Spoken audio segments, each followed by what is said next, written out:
네, 안녕하세요. 아는내과TV의 내과 전문의 유도현입니다. 이번 시간에는 재택치료 업데이트에 대해 말씀드려 볼 예정입니다. 재택치료에 관련해서 오늘부로 또 지침이 변경이 되었는데, 코로나 지침이 계속해서 변경되다 보니까, 아무래도 많은 국민들 분께서 굉장히 혼란스러워 하실 거라 생각이 들어요. 그래서 저 역시 이제 블로그와 유튜브를 운영하는데, 지침이 계속 변경되다 보니까 이에 대한 답변을 드릴 때마다 어떤 분께서 지침이 변경되었는데요 이렇게 말씀하시면서 그때서야 저도 지침을 찾아가고 있거든요.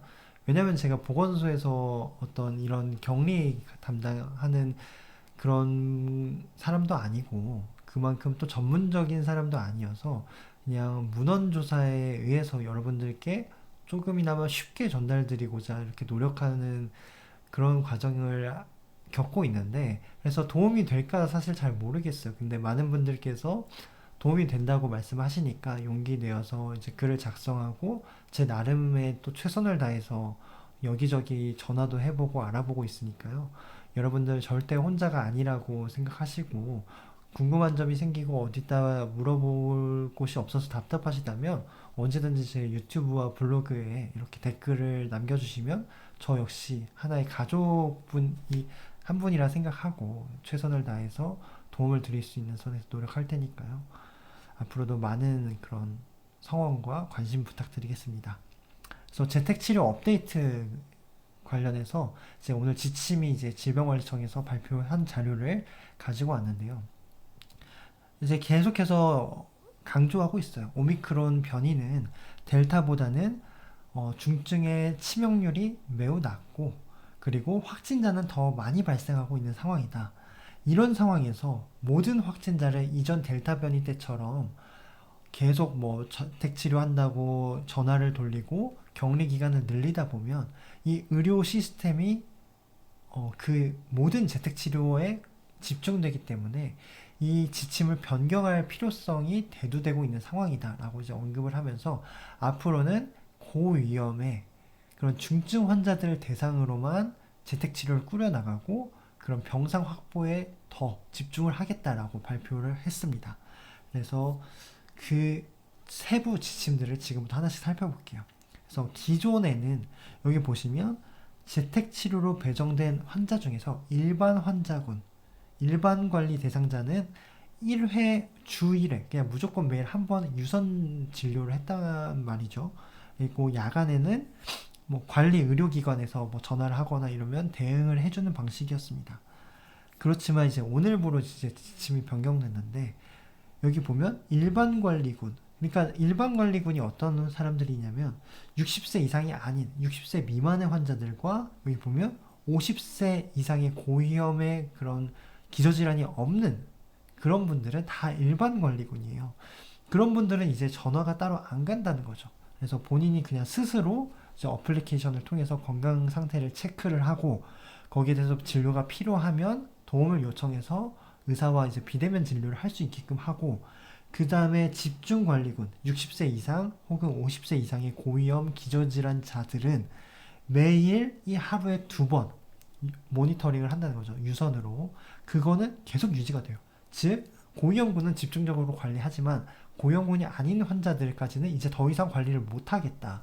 그냥 스스로 알아서 문제가 생기면 연락을 해라. 라는 그런 취지로 이제 정책이 바뀐 거죠.